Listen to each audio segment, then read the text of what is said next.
প্রিয় BA six সেমিস্টারের ছাত্রছাত্রীরা, আজকে আমি যে বিষয় নিয়ে আলোচনা করব সেটি হচ্ছে তোমাদের যে হিস্ট্রি এসইসি P2 পেপারটি রয়েছে, orality and oral culture in India. এই পেপার থেকে আমি তোমাদের আজকে গুরুত্বপূর্ণ সাজেশান দেবো। তবে আজকের এই সাজেশানটি তো দিচ্ছি, এটি এখন থেকে তোমরা পড়ো। আমি লাস্ট মিনিটের একটি প্রশ্ন এর সাথে অ্যাড হবে, সেটি কোশ্চেন পেপার সেট হয়ে গেলে আমি তোমাদের দেবো। সেই পেপারটি তোমাদের এই পেপারটির থেকে আমি আরেকটি গুরুত্বপূর্ণ প্রশ্ন বলে দেবো একদম লাস্ট মিনিটের শেষ মুহূর্তে। তোমাদের মোটামুটি একটু সময় থাকতে আমি বলে দেবো। তোমাদের 3 সপ্তাহ 2.5 সপ্তাহ আগে প্রশ্নটি ভালো করে পড়ে নেবে। তবে এখন এই প্রশ্নগুলো ভালো করে রাখো, কারণ এই প্রশ্নগুলো থেকেও তোমরা কিন্তু প্রশ্ন কমন পেতে চলেছো। তো যারা 4th সেমিস্টারে সাপ্লিমেন্টারি এক্সাম দেবে তাদের জন্য এই পেপারটি রয়েছে, এবং যারা 6th সেমিস্টারের ছাত্রছাত্রীরা রয়েছে তাদের জন্য এই সাজেশনটি অত্যন্ত গুরুত্বপূর্ণ। তো দেখে নেব গুরুত্বপূর্ণ প্রশ্নাবলী। 50 নম্বরের যে প্রশ্নগুলো আমরা পড়ব। প্রথম প্রশ্ন, বাংলার বিভিন্ন এলাকার স্বাধীনতা সংগ্রামীদের প্রদত্ত সাক্ষাৎকার কিভাবে ভারতের স্বাধীনতা আন্দোলনের ইতিহাস রচনায় সহায়ক হয়েছে? সুশীল ধারা বা সতীশ সামন্তের মতো কিংবদন্তি স্বাধীনতা সংগ্রামীদের সাক্ষাৎকার 42-এর ভারত ছাড়ো আন্দোলনের ইতিহাস রচনায় কীভাবে সাহায্য করেছে? এই দুটো প্রশ্ন ভালো করে রেডি করো এখন থেকে।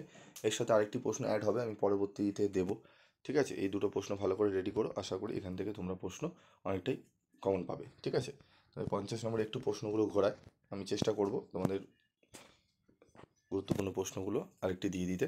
তো গুরুত্বপূর্ণ প্রশ্ন 15 নম্বরের মধ্যে যেটি রয়েছে, ইতিহাস রচনায় কোন কোন ক্ষেত্রে মৌখিক সূত্র ব্যবহারের সুযোগ আছে বলে তোমার মনে হয়?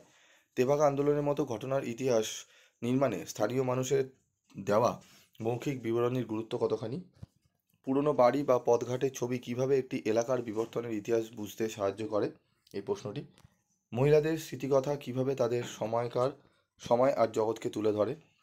অতি বয়স্ক সাধারণ মানুষের মুখের কথাও কি করে ইতিহাস রচনার সহায়ক হতে পারে? এই প্রশ্নটি। 1960 বা 1970-এর দশকের সিনেমা থেকে কি তখনকার সমাজের ছবি উঠে আসতে পারে সম্পর্কে প্রত্যেকটাই প্রবন্ধ লিখতে হবে। ঠিক আছে। রবীন্দ্রনাথের জীবন স্মৃতি কেমন করে তার সময়ের ইতিহাস তুলে ধরে? এবং মৌখিক সূত্র ব্যবহার করে কোনো পুরনো মেলা অনুষ্ঠানের ছবি পাওয়া যেতে পারে বলে তোমার মনে হয়? টোটাল এখানে 8টা প্রশ্ন রয়েছে। 15 নম্বরে একটু জোর দিতে হবে, কারণ 15 নম্বরে প্রথম যে তোমরা দেখছো 4টে প্রশ্ন, এটি অত্যন্ত গুরুত্বপূর্ণ। তবে আমি বলবো এই সাবজেক্টটি একটু ঘুরিয়ে পেঁচিয়ে কিন্তু কোশ্চেন হয়। এই সাবজেক্টে আমি প্রথমেই তোমাদের ইগনোর করি নিতে, আমি বলি এসইসি B1 নিতে। ঠিক আছে, যেটি একটু সোজা হয় এই পেপার থেকে। তবে এই পেপারটি যারা নিয়েছো তারা তো কিছু করার নেই। এই পেপারের প্রথম হচ্ছে প্রবলেম, বই পাওয়া যায় না, মার্কেটে বই নেই, অ্যাভেলেবেল নেই সেরকম বই। আর যেগুলো পাওয়া যাচ্ছে সেগুলোতে উত্তর প্রপার ঠিকঠাক থাকে না। তাই তোমাদের স্টাডি মেটেরিয়ালও তোমাদের এই পেপারের আমি রেডি করে দেবো।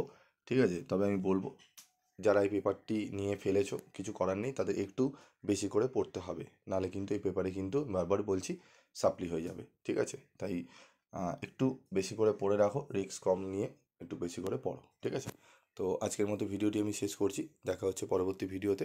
সকলে ভালো থাকবে, সুস্থ থাকবে।